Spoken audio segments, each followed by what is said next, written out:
Bonsoir à tous, bienvenue dans votre journal. Dans l'actualité de ce 15 février, Vincent Peillon face au maire d'Indre-et-Loire. Le ministre de l'Éducation nationale s'est prêté au jeu. Les questions-réponses, les communes ont-elles les moyens d'appliquer la réforme de l'école? On tente d'y voir plus clair dans quelques instants. Tours, mauvais élèves au baromètre de l'accessibilité pour les personnes handicapées. L'Association des paralysés de France demande un effort aux communes pour faciliter l'accès aux établissements, mais aussi aux transports.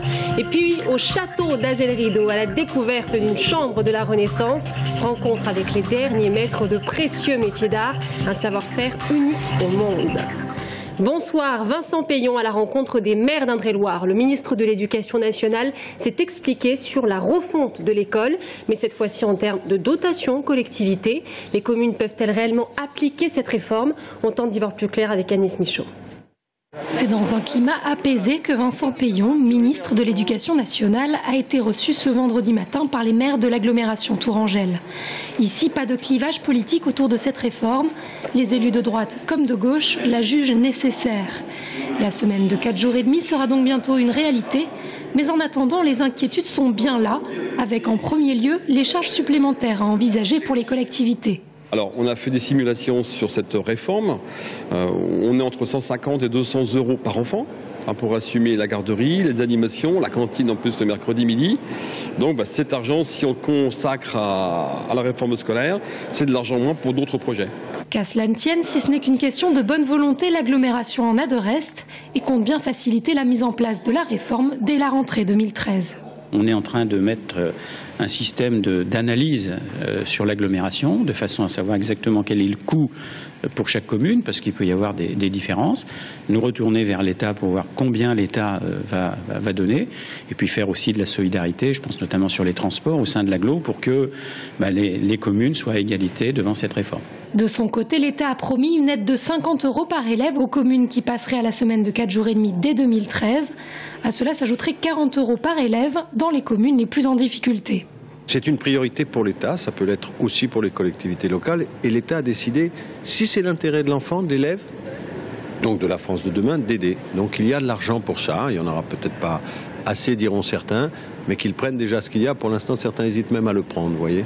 Une aide d'amorce jugée effectivement insuffisante par certains maires qui regrettent qu'il n'y ait pas un accompagnement financier à plus long terme. Les communes ont jusqu'au 31 mars pour décider de mettre en place la réforme en 2013 ou 2014 et ainsi bénéficier de l'aide ou non. Et on en parle justement avec notre invitée de la rédaction ce soir, Marie-France Beaufils, sénatrice maire de Saint-Pierre-des-Corps. À Montlivaud, une quarantaine de pompiers mobilisés cette nuit pour l'incendie spectaculaire d'une discothèque. L'alerte a été donnée par les gendarmes à 4 h du matin. L'Insomnia, ce club qui allait réouvrir ses portes ce week-end après 1 an de travaux. Une enquête a été ouverte. Les photos que vous voyez signées Jérôme Dutac de notre confrère La Nouvelle République. Tours, mauvais élève au baromètre de l'accessibilité pour les personnes handicapées. L'Association des paralysés de France demande un effort aux communes pour faciliter l'accès aux établissements, mais aussi aux transports. Sur 96 villes, Tours arrive en 62e place. C'est un peu mieux pour Blois qui arrive à la 28e position. À Tours, Anis Michaud. Si en termes de cadre de vie, Tours décroche la note maximale, elle n'obtient pas la moyenne en termes d'accessibilité des équipements municipaux et de politique locale volontariste. Des notations qui s'expliquent aisément selon la mairie, puisque le plan d'aménagement de la voirie et des équipements, qui établit un diagnostic précis de ce qui est accessible ou non, n'a pas encore été finalisé, pas plus que le schéma directeur des transports. Des travaux qui sont en cours. Je tiens quand même à dire que ce classement ne veut pas dire que la ville de Tours n'est pas une ville accessible, bien au contraire. Je pense qu'en l'espace de 10 ans, la ville a fait un travail sur elle important et l'accessibilité a été améliorée, je dirais, elle a été même multipliée par 10. La mairie a effectivement beaucoup travaillé sur l'accessibilité des établissements scolaires, mais aussi sur tout ce qui a trait au sport et loisirs. Pour la voirie, les travaux se font peu à peu, mais ils ne suffisent pas puisque souvent, il y a aussi un problème de civisme. On peut avoir un trottoir qui soit confortable avec des angles abaissés pour pouvoir descendre aussi bien qu'une poussette qu'un fauteuil roulant. N'empêche qu'on va se heurter au civisme des riverains qui laissent leurs poubelles un petit peu en travers, ou qui vont accrocher leur scooter ou leur vélo à un poteau de signalisation. Et ça va causer une barrière, une entrave à une personne malvoyante, malmarchante, qui va être obligée de descendre sur la rue pour contourner cet obstacle. Pour les malvoyants, il y a encore du chemin à parcourir d'ici 2015. La difficulté, c'est de faire d'intégrer les autres aménagements spécifiques à la déficience visuelle, qui sont les bandes d'éveil de vigilance, ces petits plots, ces bandes de plots que les tourangeaux peuvent voir à l'aplomb des passages piétons, et l'aménagement des feux sonores, qui nous permet, nous, de pouvoir traverser avec une sécurité accrue. À l'heure actuelle, une quarantaine de traversées est équipée de feux sonores qui fonctionnent avec des télécommandes. Avec l'arrivée du tramway, 70 passages piétons en plus devraient en être pourvus. Tableau cherche propriétaire. Le musée des Beaux-Arts de Tours conserve précieusement une vingtaine d'œuvres dont personne ne sait d'où elles viennent ni à qui elles appartiennent. On vous en parlait hier. L'une d'entre elles a été dérobée par les nazis à 2 familles juives. Aujourd'hui, son propriétaire est sur le point de la récupérer. Aurélie Renaud était au musée des Beaux-Arts ce matin.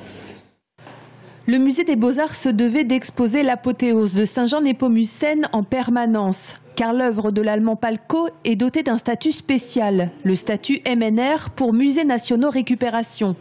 La toile faisait jusqu'à présent partie des œuvres dont on ignorait le propriétaire légitime, car comme 200 000 autres œuvres, elle avait été spoliée durant la Seconde Guerre mondiale. Aujourd'hui, on sait qu'elle appartient à une famille juive, les Neumann, qui avait dû fuir sous l'occupation.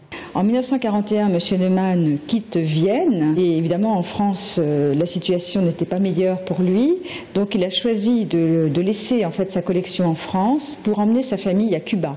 À la fin de la guerre, il va récupérer un certain nombre d'œuvres et puis il y a certains tableaux qu'il ne va pas retrouver. Il laisse un petit peu ce dossier en cours et c'est son petit-fils qui, des années plus tard, va se mettre en quête de pouvoir récupérer les œuvres de son grand-père. Cette œuvre, comme des milliers d'autres, va d'abord être envoyée en Allemagne, à Linz, la ville natale d'Hitler, qui souhaitait y ériger un musée.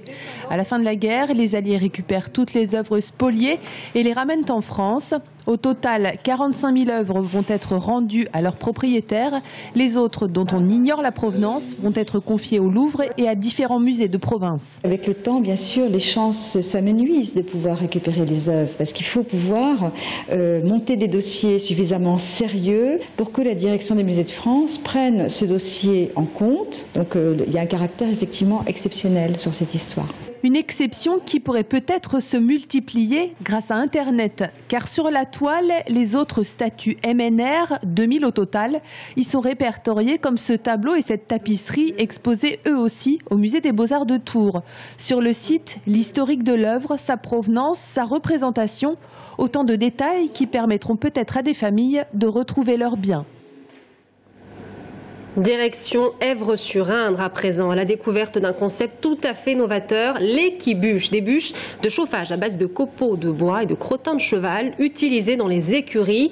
L'entreprise a été créée il y a tout juste un an. Jérôme Alain a rencontré cette patronne qui fait déjà un tabac. Cette bûche de 30 cm de long et 8 cm de diamètre est en passe de changer la vie d'Agnès Korn. À 47 ans, après plus de 2 ans de recherche, elle lance l'entreprise Equibuche en janvier 2012, ou comment valoriser les litières de chevaux pour les transformer en bois de chauffage. Il fallait trouver la bonne recette pour faire les bûches, pour fabriquer des bûches qui répondent aux attentes des consommateurs, des bûches qui chauffent, qui dégagent pas trop de fumée, qui soient écologiques, économiques, performantes. Et en termes de performance, justement, une équibuche est 4 fois plus calorifique qu'une bûche traditionnelle et en moyenne 2 fois moins chère qu'un ster de bois classique. Aujourd'hui, le process est bien gardé et derrière les trophées récompensant l'innovation de la micro-entreprise se cache une véritable niche industrielle. Non seulement c'est unique en Europe, mais c'est unique dans le monde entier. Personne pour le moment ne fait ce que nous faisons. Notre produit est totalement nouveau, ainsi que le concept économique que nous avons mis en place pour le distribuer et pour le fabriquer. Aujourd'hui, Equibush mise sur la fabrication locale et une distribution départementale, pour le moment en tout cas. L'entreprise s'approvisionne en litière de chevaux auprès de 3 écuries principalement, et notamment ici à l'écurie du Lion, à quelques kilomètres du lieu de production. Equibush produit actuellement 600 bûches par jour, mais espère bien d'ici quelques temps en produire 600, mais par heure. L'idée étant de développer un pôle pilote ici en Indre-et-Loire, c'est un projet qui est d'ailleurs soutenu par tous nos élus locaux, et de dupliquer ce projet à l'échelle nationale très prochainement. L'idée est de développer des circuits courts à l'échelle départementale d'ici 2015. En attendant, Agnès Corne espère écouler 100 000 bûches d'ici la fin de l'année. Un pari pas si osé, pour une bûche pas tout à fait comme les autres. Le savoir-faire à la française mis à l'honneur, plus précisément celui de l'époque de la Renaissance.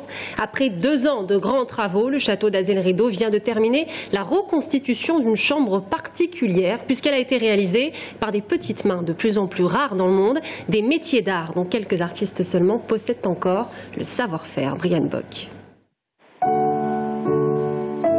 Au château d'Azel-Rideau, château Renaissance, on a voulu recoller avec la tradition.